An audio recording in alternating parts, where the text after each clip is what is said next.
decision to rest Draymond? 5 years and 500 games played and 40 minutes the other night. And so yeah, we have a rule on our team that if you've played over 500 games in the last five years, you deserve a night off once in a while. The coach does not receive the same treatment, unfortunately. So, but actually, I feel okay about it because I just sit there. I don't ever actually have to do anything. I shouldn't say that. Sometimes I stand up, which wears me out a little bit, but I'm working on my conditioning. Sometimes and then, occasionally, I sustain a cut of some sort. So, but I've found, I got to play hurt, just like the players do. Even without overtime, was this game one that was maybe penciled in to rest Draymond? And no, this was not penciled in. Usually the one that we would be, penciling in would be a schedule game, where maybe it's a back-to-back. This really has more to do with where we are with Draymond in particular, coming off the overtime game. We finally have a stretch of home games coming up, and this was my decision. I immediately after the game the other night, I went to Rick and I said, I want to give him a night off. Rick said, I think it's a good idea. I went to Draymond. I said, you're staying home, and that's that. So just because of what you saw on the floor. Yeah, and 5 years, and we know what this year is about. We're trying to develop the young guys. Draymond has been unbelievable with the mentoring, the advice that he's giving them, the way he's organizing these guys on the court. In the meantime, Steph and Klay are getting the rest that they need from these past 5 years in an unfortunate way, obviously with the injuries. But Draymond is the one guy who's still here, who has played as hard as anybody in the league for the last 5 years and played all these games, and so he gets a night off. His hip is tight, and so for precautionary reasons, we'll keep him out tonight. No. So are these one-off kind of road trips easier? Or is this kind of what you're looking for when going into the decision to send Bowman down to Santa Cruz? Is this sort of like built in like 2 or 3 days, maintaining his eligibility? Well, the decision to send Kai to Santa Cruz is based on a couple things. Number one, he only has 13 days left that we can have him under the rules. And number two, Jacob Evans is back. So we would prefer to use Kai's days when we're injured and we have guys missing, guys out of the rotation. So we need to get Jacob back in the groove. Jacob had a hell of a training camp, good first 2 games, and then a huge setback with his injury. And it's time for him to get his opportunity. So we'll give Jacob backup point guard minutes, and Kai will go to Santa Cruz, and then we'll go as we see fit. We'll respond to whatever circumstances come our way. Could you see Kai staying there for a little while? Sure, if we're healthy. Again, we only have 13 days with him. Why use up 13 days when all of our guards are healthy? When there's a possibility that a month, 2 months from now, all of a sudden somebody gets injured. 2 guys get injured. We don't have a point guard. We'd feel stupid for using up Kai's days. But would you still like to find a way for him to stay on the? Yeah, Kai's been great. He's been fantastic. He did everything we asked. He plays with confidence. He plays with force. Great teammate. Kai, to me, has proven that he belongs in the NBA. And this is the whole point of the 2-way contracts and of the G League.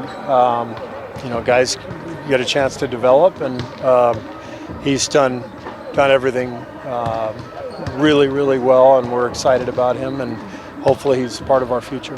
How do you feel like D'Angelo's handled everything this season, with speculation and the injuries and just everything that's gone around him? How do you think he's handled it? I think D'Angelo's handled things really well.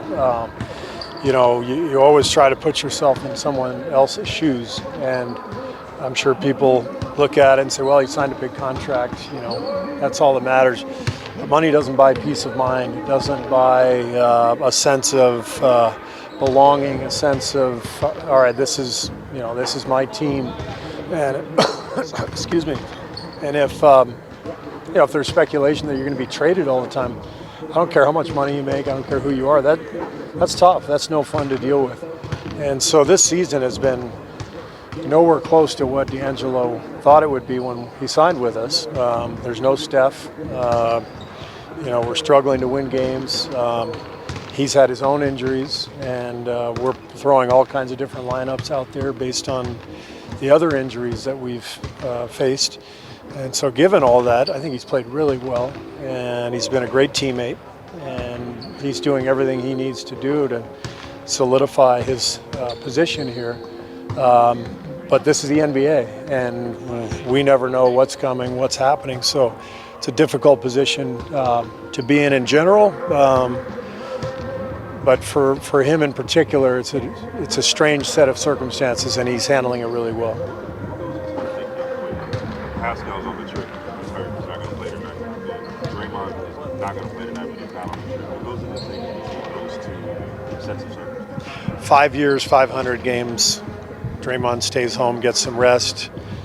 Rookie, no idea what the hell he's doing. He needs to come with us and learn. Fair enough?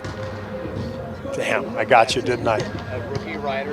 Oh, Raymond coming down on Logan hard. Third year.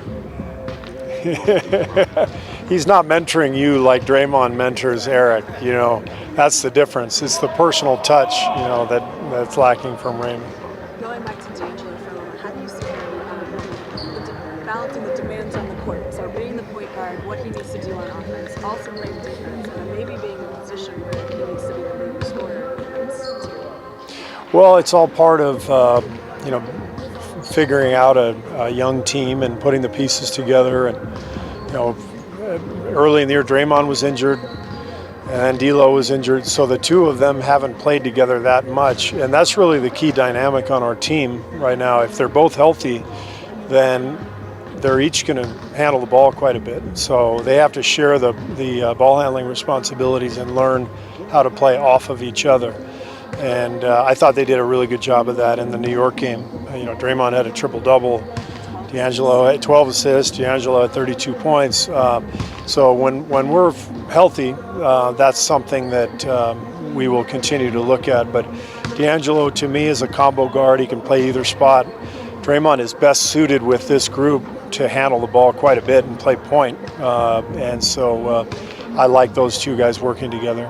Is the idea to go away from the pick and roll stuff from earlier in the season just because, Steph or no Steph, D'Angelo's still going to have to learn how to function in this motion offense?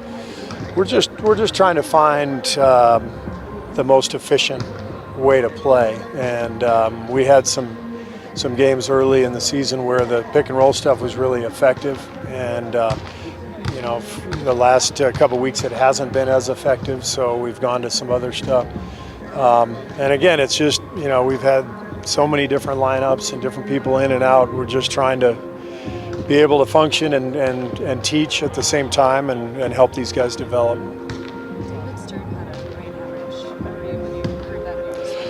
Yeah, I heard last night, and really, really saddened by the news. And everybody in our organization is thinking about David and his family, and it's just it's really scary. A guy who has been so active and remained active even after his retirement from being the commissioner. It's a good reminder that can't take anything for granted health-wise, and so we're all thinking about David and wishing him the best in his recovery. One other thing on Kai, he's obviously been a lot better than people expected. But what would you like to see him develop on Santa Cruz? I think what Kai can continue to work on is just his point guard mentality.